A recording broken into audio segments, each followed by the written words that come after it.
अल्हम्दुलिल्लाह वस्सलातु वस्सलामु अला रसूलिल्लाह अम्मा बाद। बिस्मिल्लाहिर्रहमानिर्रहीम। शलमा हल्का द अलउरवतुल वुस्का फनुम बांदी। अल्लाह रब्बुल आलमीन फरमाई वलहु मन फिस समावाति वल अर्द वमन इंदहु ला यस्तकबिरून अन इबादतिही वला यस्तहसिरून। द अल्लाह पे इख्तियार की दी हागा څوک چې په اسمانونو کې دي او هغه څوک چې په ځمکه کې دي او هغه څوک چې د هغه سره دي لوی نه کوي د بندګۍ د الله نه او نه ستړي کیږي.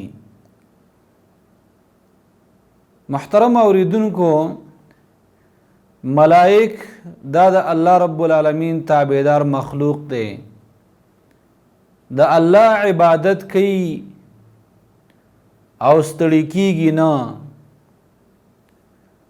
اهل علم وایي چې منګه ملائک دانینو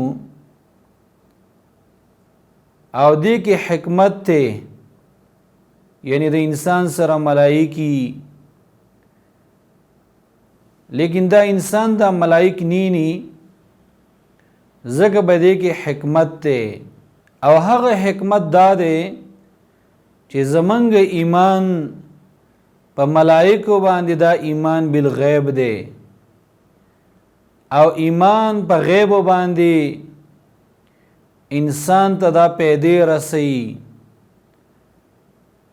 نو په ملائکو باندې زمنګ ایمان دا شتره او دا ایمان بالغیب دی.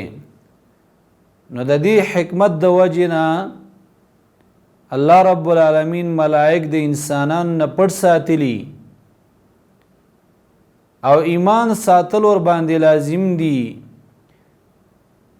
چې ملائک دا موجود دي او د الله تابعدار مخلوق دی، د الله رب العالمین عبادت کې او ستړي کیږي نه. وصلی الله علی خیر خلقه محمد و آله و اصحابه اجمعین.